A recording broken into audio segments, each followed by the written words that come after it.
자, 이번 시간에는 저희가 최근에 수행했던 그 사건 가지고서 한번 말씀을 드려보고자 합니다. 제목 보시는 것처럼 관리단 집회 결의 없이 관리인이 위탁계약을 체결한 경우, 자, 이런 경우가 무효라고 본 판결이 나왔어요. 이게 드디어 나왔습니다. 지금이 2023년도 1월이거든요. 그러니까 이 법 개정 집합건물법이 2021년 2월 5일에 시작되고 거의 2년 만에 드디어 이제 판결이 하나가 최초로 나왔어요. 물론 저희가 받은 판결이 이게 하급심, 소액 단독 사건이기 때문에 아직 일반화된 판결이라 볼 수는 없어요. 그리고 항소심이 진행 중이기 때문에 또 결론이 어떻게 될지 아직은 모르지만 어찌되었든 이런 판결이 최초로 나왔다. 여기에 이제 의미를 둘 수가 있는 그런 사례입니다. 오늘 다룰 쟁점에 대한 질문들이 정말 한 2년 동안에 굉장히 많았어요. 많았는데 판례가 기존에는 법하고 좀 달리 움직여 왔습니다. 한 2년 동안 달리 움직여 왔기 때문에 여기에 대해서 지금 판례의 추이를 계속 지켜보고 있었는데 여기에 대해서 저희가 최초로 이런 판결을 받았습니다. 이런 판결받은 사안을 제가 사례를 만들었어요. 저희가 받은 최초 판례를 한번 소개해보고자 합니다. 제가 한번 질문을 읽어보겠습니다. 안녕하세요, 변호사님. 저는 경기도 수원에 있는 오피스텔 건물 구분 소유자입니다. 다름이 아니고 얼마 전 저희 건물 위탁관리회사로부터 관리비 청구 소송, 관리비 지급 청구 소송이 맞죠? 관리비 청구 소송이 들어왔습니다. 그래서 제가 무슨 근거로 관리비 소송을 제기하는 거냐라고 물어보니 2022년도에 관리단의 관리인과 자기 회사, 위탁관리회사가 위탁계약을 체결하였고, 건물관리 위탁계약이에요. 이런 위탁계약을 체결하였고, 그 근거로 관리비를 청구한다는 것입니다. 그렇다면 질문이에요. 관리단도 아닌 위탁관리회사가 부분 소유자를 상대로 해서 관리비 청구 소송을 제기할 수 있는 것인가요? 그리고 관리인이 위탁관리회사 선정에 대해서 구분 소유자들의 동의도 없이 자기 마음대로 위탁관리회사를 선정할 수 있는 것인가요? 그래서 결국 위탁관리회사의 위와 같은 관리비 청구 소송이 가능한 것인가요? 자, 이런 질문이 사건에서 쟁점으로 제기가 되었습니다. 실제 있었던 사건이에요. 먼저 관련된 법부터 보시겠습니다. 이 사건 건물은 보시는 것처럼 오피스텔 건물이잖아요. 자, 이런 오피스텔 건물은 보시는 것처럼 집합건물의 소유 및 관리에 관한 법률, 줄여서 집합건물법에 적용을 받습니다. 이런 집합건물법 제24조에는요. 관리인의 선임 이렇게 돼 있어요. 여기 관리인은 관리수장이 아니에요. 이거 아직도 혼동하시는 분들이 계세요. 관리인은 그 건물의 대표자입니다. 관리단 회장이에요. 이런 관리단 회장은 구분 소유자가 10명 이상일 때는 이런 관리단을 대표하는 이런 관리단 회장 또는 관리단장 이렇게 표현하죠. 이런 관리단을 대표하고 관리단의 사무를 집행할 관리인, 이런 관리인을 선임하여야 한다라고 되어 있습니다. 그리고 제25조에는 관리인의 권한과 의무라고 되어 있어요. 제가 관리인의 권한만 먼저 떼어서 이렇게 적어놨거든요. 보시는 것처럼 1항 관리인은 다음 각구의 행위를 할 권한과 의무를 가진다. 제가 권한 부분만 떼어놨습니다. 어떤 권한이 있느냐? 첫 번째, 고용 부분에 보존 행위를 할 수 있는 권한이 있고요. 두 번째, 이게 1에 2 이렇게 되어 있습니다. 두 번째, 고용 부분 관리 및 변경에 관한 다음 잘 보세요. 관리단 집회 결의를 집행하는 행위, 이런 행위를 할 수 있는 권한이 있다. 이렇게 규정해 놓고 있습니다. 자, 의무는 제가 생략했어요. 그런데요. 종전에, 이 종전이라 한다는 것은 2020년 2월 4일 집합건물법이 개정됩니다. 그리고 그 개정 집합건물법이 2021년 2월 5일부터 시행되거든요. 그러니까 종전, 즉 2021년 2월 5일 이전에는요. 어떤 규정이 유효했냐면 이 규정이 유효하고 이런 규정이 있었어요. 종전에는요. 이 규정이었습니다. 똑같습니다. 관리인의 권한과 의무 제25조 조항은 똑같은데요. 1항 보세요. 1항 관리인은 다음 각호의 행위를 할 권한과 의무를 가진다. 똑같잖아요. 관리인은 다음 각호의 행위를 할 권한과 의무를 가진다. 똑같은데 이게 달라요. 제1호 고용 부분의 보존, 관리, 변경을 위한 행위 이렇게 표현되어 있었어요. 지금은요 1호 고용 부분의 보존 행위만 규정되어 있고 옛날에 고용 부분의 보존 이외에 관리 및 변경을 위한 행위 요거는 삭제됐습니다. 이 행위는요 어디로 갔냐면 1의 2 여기에서 보니까 관리 및 변경이 있네요. 이런 관리 및 변경 행위를 할 수 있는 게 아니고요. 이 관리 변경의 권한이 있는 게 아니고 이런 관리 변경에 관한 집행의 결의가 있어야 되고 이 집행 결의가 있는 것을 집행하는 행위만 할 수 있게끔 만들어놨단 말입니다. 이게 달라진 거예요.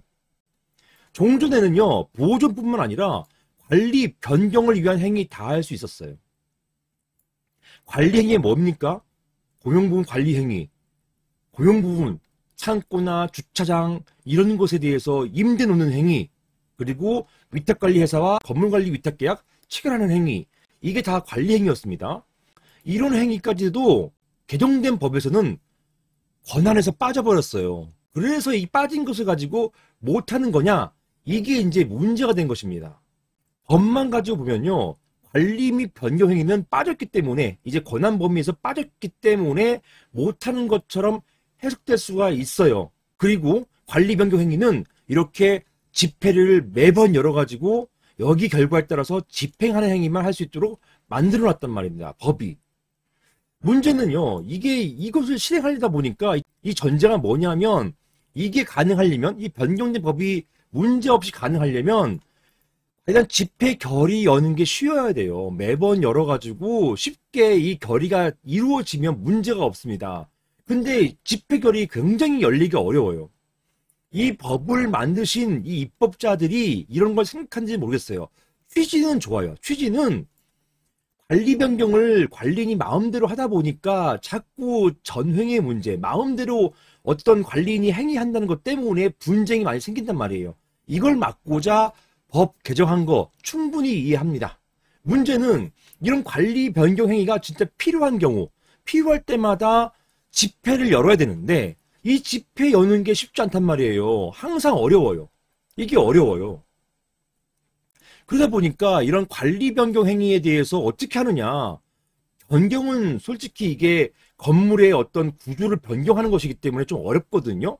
변경 말고 관리, 이 실제로 관리회사, 위탁관리회사가 없거나 또는 위탁관리회사하고의 위탁계약 기간이 끝날 경우에 새로운 위탁계약을 체결할 거 아니에요. 이렇게 새롭게 위탁계약 체결하는 행위, 다 관리 행위의 일종이거든요. 이걸 위해서 집회 결의를 매번 열어야 되는지 법대로라면 열어야 됩니다. 근데 이게 안 열릴 경우는 어떻게 해요? 안 열릴 경우에는 관리 행위를 못한다는 말밖에 안 되는 거잖아요. 그러니까 이게 문제입니다. 이게 문제였었어요. 2년 동안에. 그래서 실제로 이게 문제된 사례, 관리인이 관리인까지도 할 수 있는 거 이거 하면 안 되는 거 아니냐 이렇게 법원에서 다툼이 있었을 때 제가 소송들을 많이 하다 보니까 이런 게 쟁점이 됩니다. 이런 경우에 재판부에서는 이런 말까지 들었어요. 관리행위, 전횡과 상관없는 실제로 필요한 관리행위 할 때마다 매번 집회 결의를 열어야 합니까? 어떻게 엽니까? 이렇게 말씀하신 경우가 많았거든요. 이 재판부는 관리단 집회 결의가 쉽지 않다는 거, 이 실무를 아시는 재판부예요. 실제로 집회 결의가 굉장히 열리기 어렵습니다. 결의 통과되기 어려워요. 그 이유가 집회 결의가 이루어지기 위해서는 전체 구분 소유자의 과반수와 그리고 전체 지분의 과반수가 모두 엔드입니다. 모두 동의를 해야지만 어떠한 결의도 이루어질 수 있기 때문이에요. 국회법처럼 과반수 출석한 사람들 과반수 이런 게 아니란 말입니다. 물론 규약을 정해가지고 이걸 완화할 수 있는데 이런 요건을 완화할 수 있는데요. 관리규약이 없는 건물이 또 많단 말입니다. 이 관리규약 개정하려면 또 전체 구분 소유자, 전체 지분의 각각 75% 이상이 동의를 해야 되기 때문에 이 규약이 없는 건물도 굉장히 많아요. 아파트는요. 공동주택관리법에 따라가지고 규약이 없을 수가 없어요. 이 규약이 있어야만 입대의가 생성되기 때문에 규약이 없을 수가 없어요. 하지만 이런 공동주택이 아닌 집합건물, 이 집합건물 같은 경우는 규약이 없는, 관리규약 없는 건물이 수두룩하단 말입니다. 굉장히 많아요. 따라서 규약도 없으면 결국은 어떤 결의를 하기 위해서는 전체 구분 소유자 과반수에다가 전체 지분의 과반수를 항상 얻어가지고 그 안건을 통과시켜야 되는데 이게 사실상 실무상 어렵단 말이에요. 이것 때문에 2년 동안 여러 가지 질문도 많았고 소송도 많았고 그리고 실제로 이걸 위반했을 경우에 즉 관리인이 이런 개정집합금법 규정을 무시하고 임의로 관리 행위를 했다 하더라도 이것을 무효로 본 직접적인 판례는 없었어요. 한 2년 동안 없어 왔습니다. 그러다가 이번에 무효라고 본 최초의 판례가 나온 거예요. 자, 사안을 정리해 보시면 2020년 2월 4일 집합건물법이 개정됐죠. 그리고 시행은 21년 2월 5일부터 됐습니다.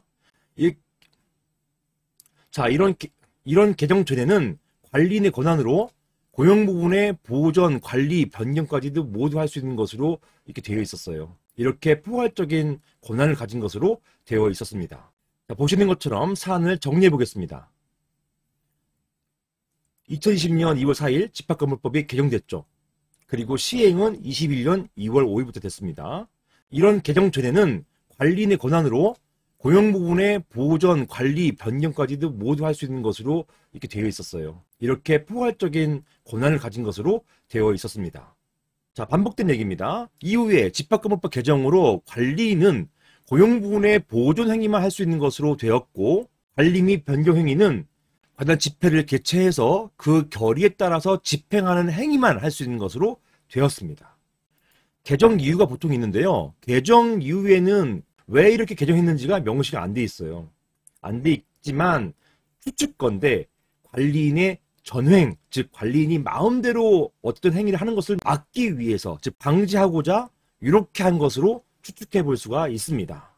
문제는요. 이렇게 보존 행위는 매우 제한적이에요.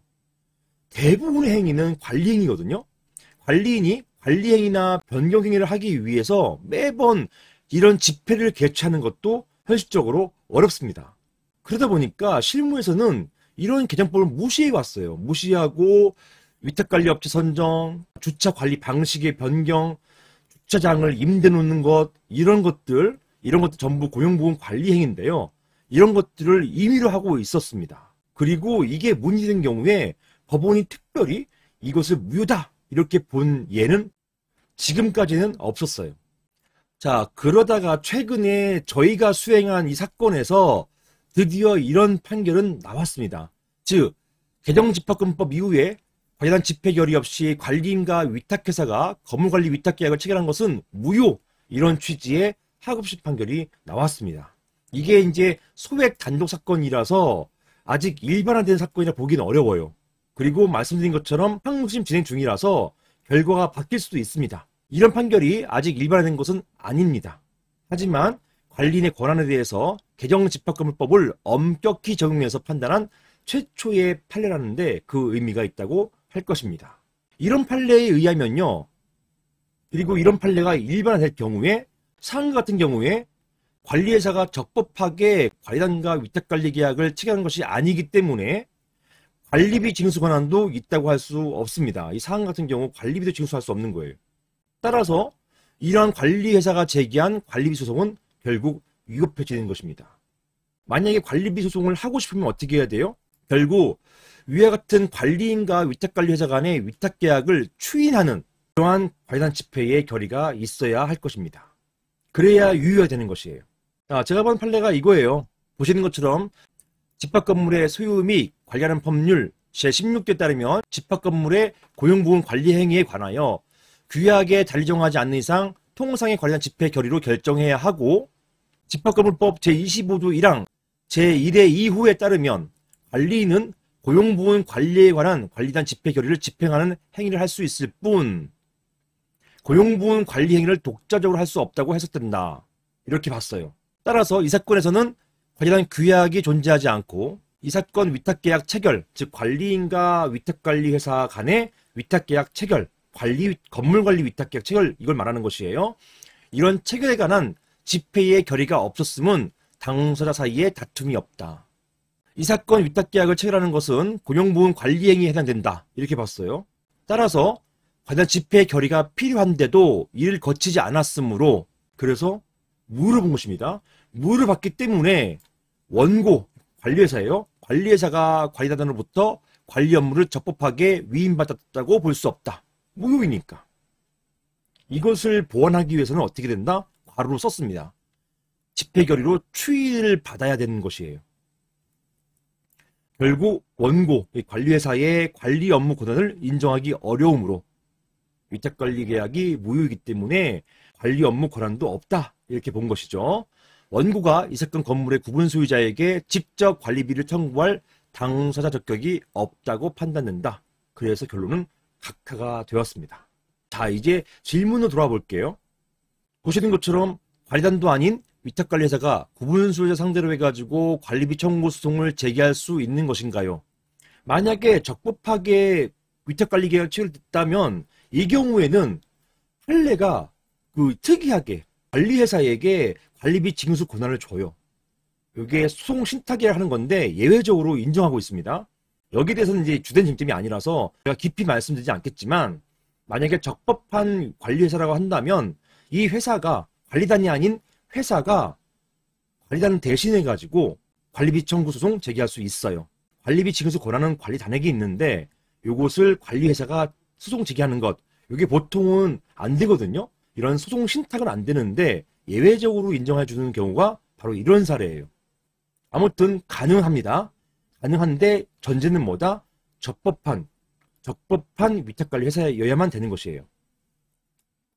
자, 그리고 관리인이 위탁관리 회사 선정에 대해서 구분 소유자들 동의 없이 자기 마음대로 위탁관리 회사 선정할 수 있는 것인가요? 이 판결에 의하면 안 되는 거예요. 판결에 의하면 그냥 집행 결의를 얻어야만 되는 것입니다. 따라서 이런 판례에 의하면 위탁관리회사의 이러한 관리비 청구 소송은 가능한 것이다? 아닙니다. 불가능한 것으로 되겠습니다. 이상입니다.